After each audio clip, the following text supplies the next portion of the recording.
In 2010, Sylvester Stallone gathered all our favorite action movie heroes of the past and present to star in his action spectacular, The Expendables.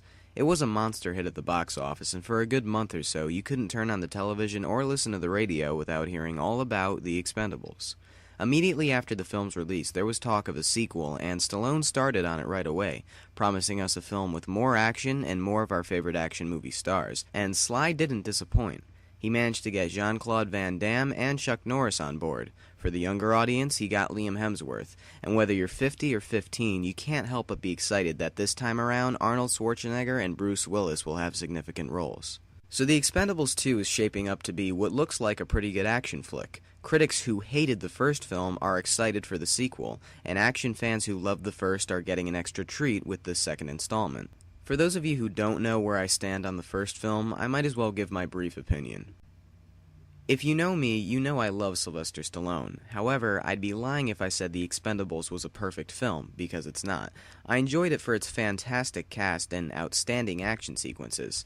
Hell, when I was a little kid, I could have never imagined seeing Arnold and Sly in a film together. That was really something. Unfortunately, the script is the film's downfall. Sly had a pretty decent storyline, but the characters were really nothing more than tough guys whipping sarcastic one-liners at each other.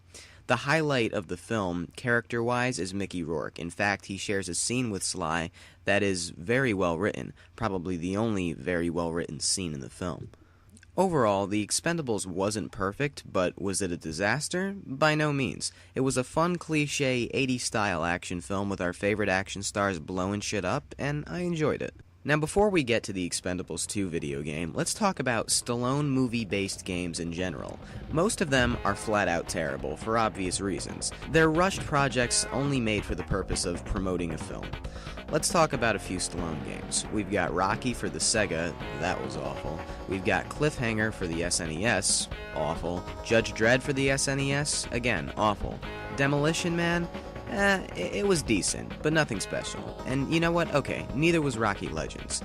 That was pretty decent.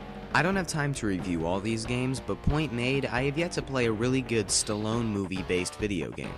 Now, Reef Entertainment is currently developing a game based on the first 3 Rambo movies, which would be a nice treat for Rambo fans. I'm interested to see how it turns out. Anyway, let's talk about the Expendables 2 video game. I'm sad to say this game looks awful. In fact, I was reluctant to believe it was even a real possibility, and now reluctant to believe this game will actually be released. The graphics aren't terrible, but aren't perfect. I would probably classify it as PS3 graphics at its worst. As for the gameplay, well, it just doesn't look fun to me.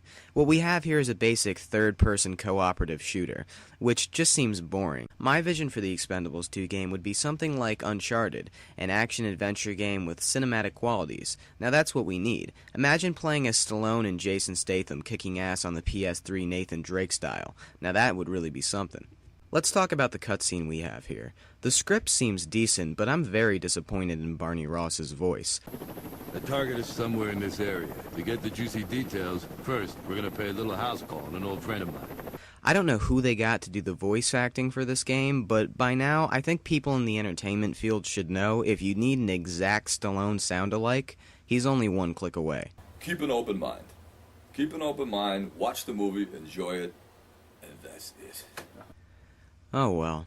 To sum things up, the Expendables 2 video game is shaping up to be another terrible Stallone movie-based game, and I can't say I didn't see this coming. Like I said, some movie-based games work, but most of them fail because the developers are doing it for the wrong reasons. When a developer creates their own original game, they really put their heart into it. When a developer gets handed a movie-based project, it's something they just have to get out there right away.